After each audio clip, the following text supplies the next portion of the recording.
Welcome, my friends and enemies. Glad you are here. We have good news for once. And when was the last time we had good news? It's been a while. I feel like it's been a while. Maybe I'm wrong. Maybe I just don't remember the things I made myself. But we have good news revolving around Crimson Desert. Now, for those of you who are not familiar with Crimson Desert is a solo experience variation of Black Desert Online, made by the same developers who made Black Desert Online, also known as BDO, if you're not familiar. BDO is a very graphically heavy game made by Korean developers and is very flashy combat. It's very, like, there's lots of life-based stuff, like you can fish, you can, do a whole bunch of stuff. You can customize the inside of a house you purchase and whatnot like that. Like, there's lots of things to do, lots of interactions with players. There's bosses to go find and grind out gear from them, etc. Things like that. Extensive storylines, and it's pretty much constantly growing and evolving over time. But Crimson Desert's going to be basically that, but in a single package. And there's also good news attached to it. And I'm really excited. I've been looking forward to it ever since I heard about it being released. But this particular aspect is me super excited. What is it? Crimson Desert is made by the devs of MMO Black Desert, but will not have any pre-order microtransactions on launch. This is a premium experience. That is the transaction coming from PC Gamer, which is better than the other ones, but that's what I got. So this is kind of a graphic you get from, I'm not sure if this is from Crimson Desert or Black Desert Online, because they're very overlappy when it comes to, I believe it's Crimson Desert, but they're very overlappy in their quality. So Crimson Desert is an upcoming single-player action RPG by the same studio that made Black Desert Online. It is looking real promising. I've had the pleasure of playing it a couple of times myself, and while I can only speak for the combat, it's shaped up to be a textured, complex RPG with some fighting game tier combo potential. I mean, that sounds just like a normal fighting game, but okay. But it's also the first proper single-player effort from a studio known for Black Desert, which is a buy-to-play game with plenty of microtransactions in lieu of mandatory subscription. Which might raise the question, am I going to have to grapple with a cash shop in my fully priced single-player game? No, says head of marketing Will Powers in a recent interview with the Dropped Frames podcast, thanks to Games Radar. This is the premium game you buy one time, Powers explained. I don't want to say that there's zero MTX, because there are pre-order bonuses that we have, but anything that's announced and coming at launch is strictly cosmetic, and those are just the pre-order bonuses. In other words, we're not going to have an actual shop in the game, but we're going to give you some stuff for pre-ordering as a thank you. That's about it. I'm not against pre-order bonuses. I think they can help. I'm more against pre-ordering when it has to come from a company that's not got a good reputation. They're like, oh, well, if you pre-order from us, you'll get all these cool benefits. And it's like, but actually, are they benefits, though? Are they, though? And you might disagree whether they are or they are not, but that's a different story. But a lot of people don't want to support the industry in a pre-order semblance because, let's just be honest, they've let us down more than they've not. Those pre-order and deluxe edition bonuses per the game's official site are basically just a new shield. If you get the deluxe pack, you get some plate armor and a horse tack. That's it. There's not a cosmetic cash shop. This is made to be a premium experience that you buy, where you enjoy the world and not something for microtransactions. That's obviously a relief to hear. And to be clear, I wasn't sitting here expecting to be blasted with pop-up advertisements the moment I booted Crimson Desert up. But given developer Pearl Abyss's experience with live service gaming, it's nice to hear that none of that's worming its way into Crimson Desert sands. Now, the good news is that this means that at least some developers are understanding that if we make everything a live service, or if we make everything microtransactional based, eventually we're going to lose our audience. Like, the audience will just cease to exist. Because they're tired of it. They're tired of messing with the microtransactions. They don't want to have to deal with the microtransactions. It's annoying. It's annoying, as they might to say.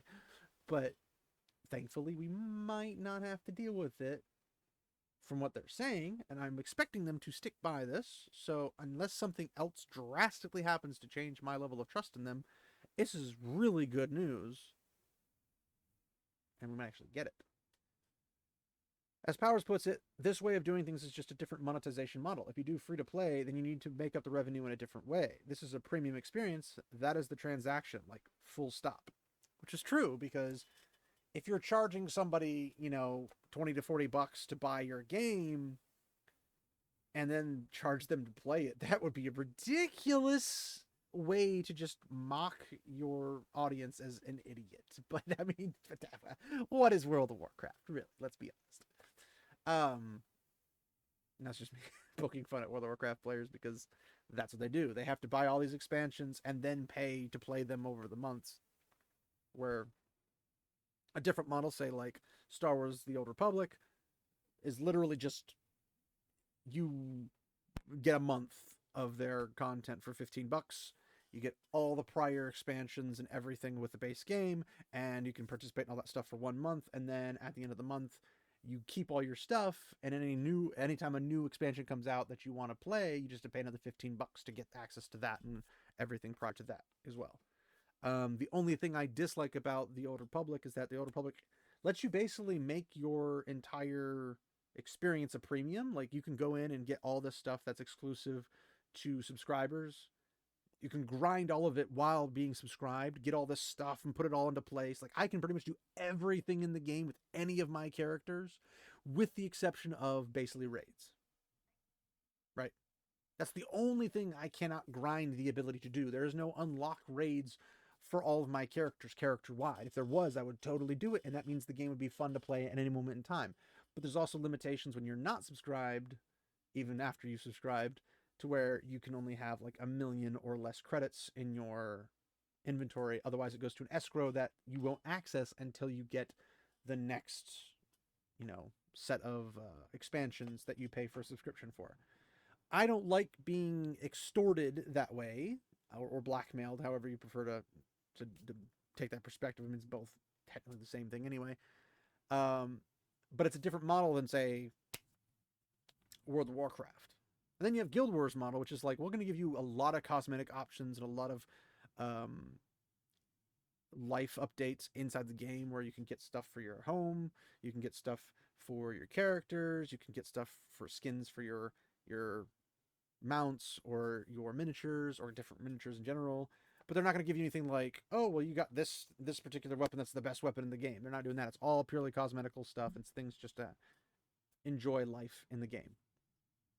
Now, that being said, you pay up front, you get the game, boom. But it does, all three of those require online. So when you have a game that's coming out more like a Skyrim experience, and you're like, oh, well, I can just boot the game up, and I don't need to be connected to the internet, and I pay you $60, $70, and you give me game. This is a good transaction. I like this.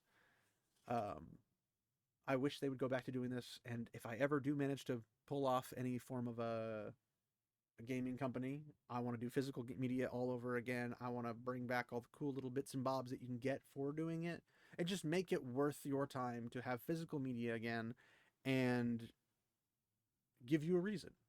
I don't even want to charge full price necessarily for a digital game. I would, at the very least, reduce the physical costs for the digital, because I don't have to produce it.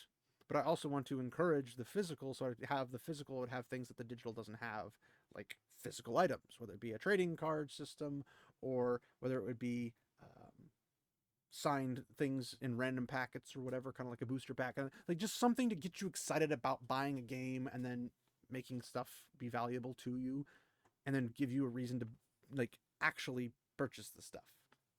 Or even if I could, without, like, say, PlayStation having a say, just make it so you could play just from the disc, and you don't have to download half the freaking file or whatever. But in some instances, you're not gonna have a choice.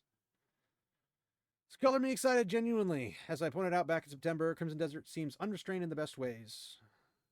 There's a clockwork dragon, there are mechs. During a demo I played, a barbarian wave dashed on all fours like Vort of the Boreal Valley and suplexed me.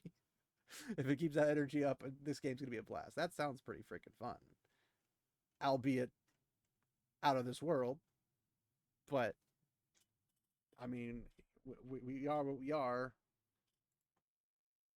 But I don't know. What are your guys' thoughts? Do you think this is going to be a premium experience? Do you think this is going to be a big seller? Do you think there's going to be downsides to it? Is there anything you think that's going to be shady or shifty by the developers? Do you think it's just going to have a fantastic launch? Do you think it's going to be not that big of a deal?